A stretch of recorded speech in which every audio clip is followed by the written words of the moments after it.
I would like, and then what will probably be the last segment here, to challenge you a bit, if you don't mind. Put you on the spot. Please. To try to explain why the organized community came around to you 30 years later, in circa 2010, that coincided with your involvement with this civic initiative called the Ukrainian Jewish Encounter. So let me put it that way. You had this long-running controversy, but it's still there, but the saliency has diminished as to whether the Russians are a nation. And you're seen as a nation builder and anti-Ukrainian and so forth. But on another sensitive and controversial issue, touching on World War II and the role of the National Liberation Movement, the OUN and the UPA in mass violence against civilians, against Jews. Is it fair to say that you're agnostic on the question? That you basically present narratives without really having an interest in challenging them? Because as you did point out in a somber fashion years ago when you were on a book panel on Bloodlands with Tim Snyder in Toronto. You remember that?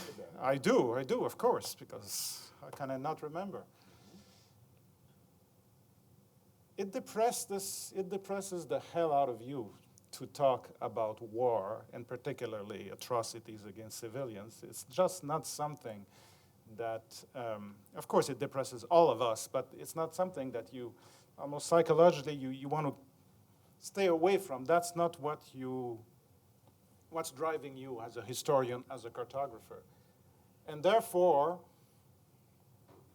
you prefer to be, maybe agnostic is not the right term, but you prefer not to be, certainly not emotionally involved or even deeply involved in these controversies, which maybe came as a surprise to the organized Ukrainian community, that this is high saliency since the Orange Revolution and the memory wars with Russia, and it's back, obviously, even at on another level now since Maidan and the war. And the saliency of the whole Russian question kind of diminished, again, in the outer non-academic world. Is that fair to say?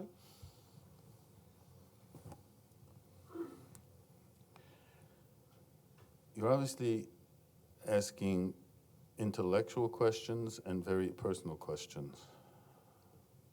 Last night, I was imbued with 2 hours of joy watching Adolphe Adam, we forget who wrote it, Ballet Giselle. What drives or should drive humanity are human things. What humanity has been able to create in the world of the arts, music, theater, that enriches us. Unfortunately, humans being humans, they like to kill each other and torture each other, physically, mentally, in whatever other fashion. But why do we need to dwell on that aspect of humanity? And in that context, you use the term agnostic when now on a specific topic describing events of World War II. By the way, I've always said I hate the 20th century. It's the most dastardly period in human existence. It's disgusting. And I can never understand how people, including some colleagues in Yad Vashem, spend their lives, their entire lives, day after day, studying death. I can't imagine what this must do to the psyche.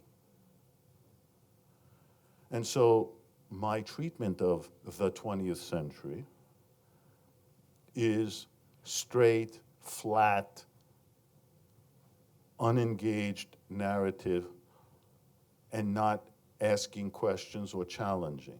Well, first of all, how can I challenge what is known about events, now specifically in Ukraine in the 20th century, unless I study them, right? I mean, you know, I can't take on the conclusions of, or the statements of people who do the documents, and I don't.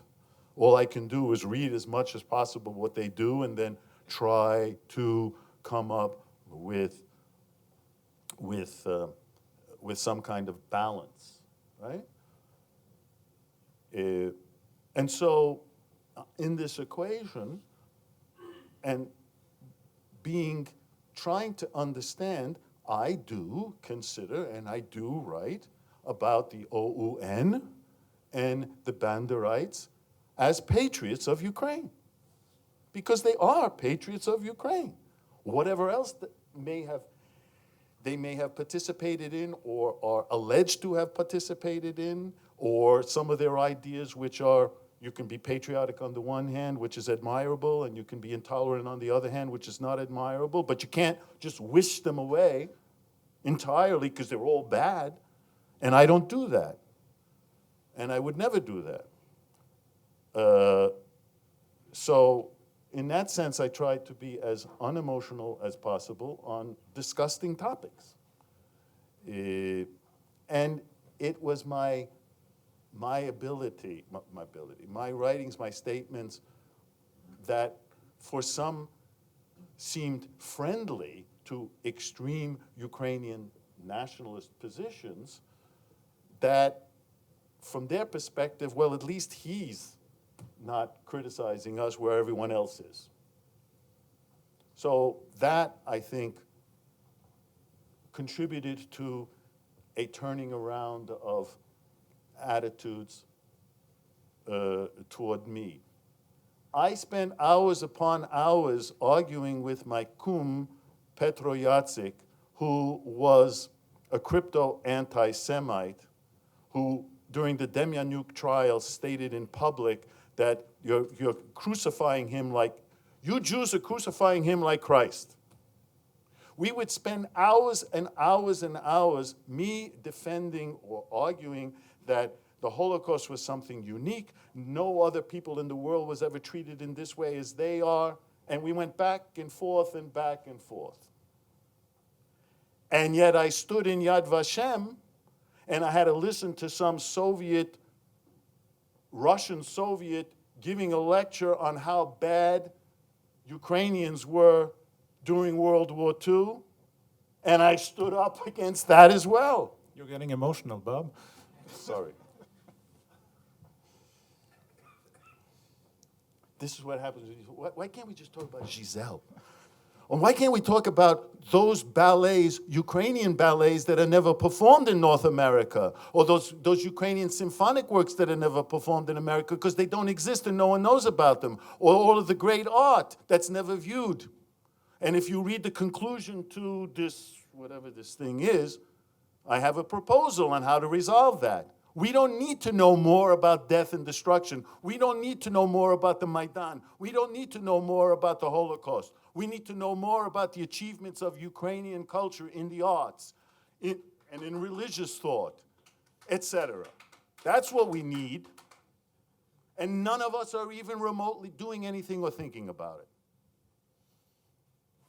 On this passionate note, very honest and